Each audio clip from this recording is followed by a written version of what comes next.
Battleship Missouri, 53,000-ton flagship of Admiral Halsey's Third Fleet, becomes the scene of an unforgettable ceremony marking the complete and formal surrender of Japan. In the Bay of Tokyo itself, the United States destroyer Buchanan comes alongside, bringing representatives of the Allied powers to witness the final capitulation. General of the Army Douglas MacArthur, Supreme Allied Commander for the occupation of Japan, boards the Missouri. Fleet Admiral Nimitz, Pacific Fleet Commander, and Admiral Halsey welcome MacArthur and his Chief of Staff, General Sutherland, aboard. Admiral Nimitz escorts General MacArthur to the Missouri's veranda deck, where the 20-minute ceremony is to take place. It is Sunday, September 2nd, 1945.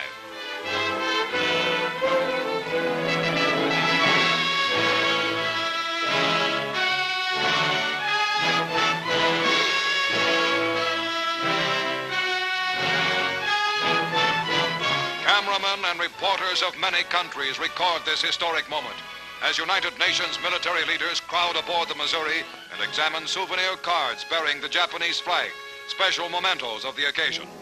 And now, in a Navy launch, the Japanese surrender party arrives. They are headed by Agent Mamoru Shigemitsu, Foreign Minister of the Japanese Surrender Cabinet, who was wounded by a Korean patriot in Shanghai years ago and walks on an artificial leg.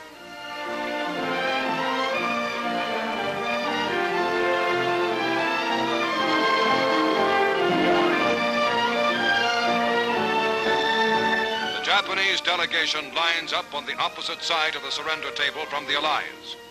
A war which had entered its 8th terrible year in China, which had raged for 3 years and 9 months for America and Britain, which was the brutal, costly eastern half of the most horrible worldwide war in human history, is now within minutes of ending for good. General MacArthur speaks. We are gathered here, representatives of the major warring powers, to conclude a solemn agreement whereby peace may be restored. The issues involving divergent ideals and ideologies have been determined on the battlefields of the world, and hence are not for our discussion or debate. The terms and conditions upon which surrender of the Japanese imperial forces is here to be given and accepted are contained in the instrument of surrender now before you. As Supreme Commander for the Allied Powers, I announce it my firm purpose, in the tradition of the countries I represent, to proceed in the discharge of my responsibilities with justice and tolerance, while taking all necessary dispositions to ensure that the terms of surrender are fully, promptly, and faithfully complied with.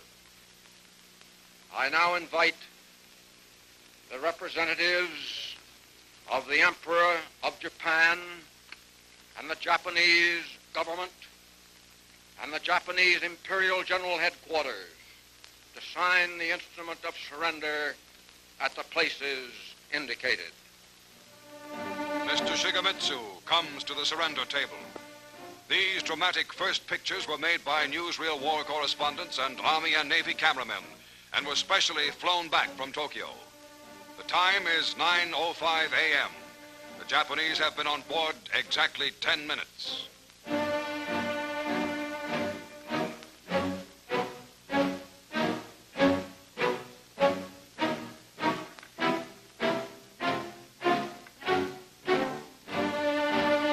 General Yoshijiro Umetsu of the Imperial General Staff signs for the Japanese Army.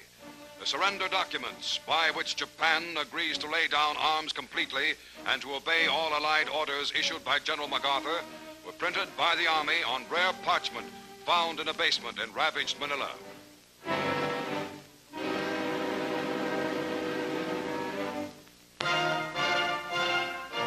General MacArthur signs as Supreme Allied Commander.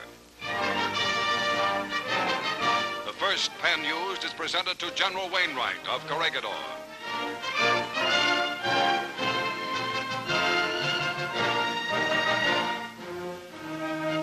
The second pen to British General Percival, commander at the surrender of Singapore. MacArthur uses 6 pens in all, affixing what will be the most important signature in Japan to the document that ends permanently that nation's regime of terror and aggression.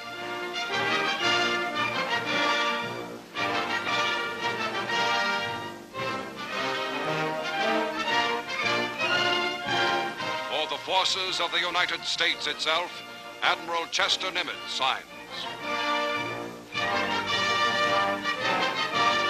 Behind Nimitz are the Third Fleet's Admiral Halsey and Admiral Sherman, famed amphibious commander.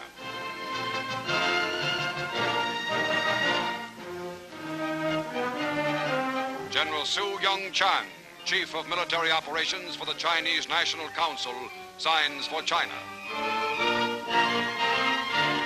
Admiral Sir Bruce Fraser, commander of the British Pacific Fleet for the United Kingdom.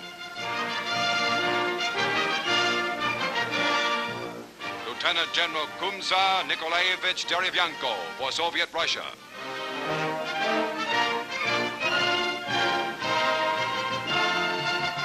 General Sir Thomas Blamey for Australia.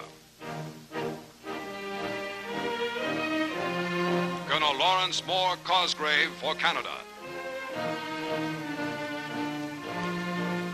General Jacques Leclerc, hero of Africa and Paris, for France.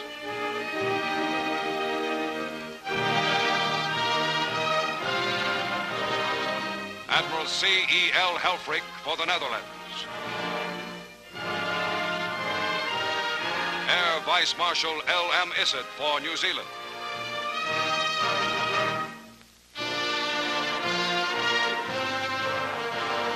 Concluding the brief history-making ceremony, General MacArthur expresses a wish. Let us pray that peace be now restored to the world and that God will preserve it always. These proceedings are closed.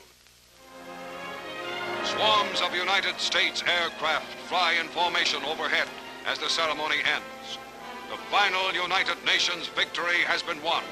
The war is over. Peace is here.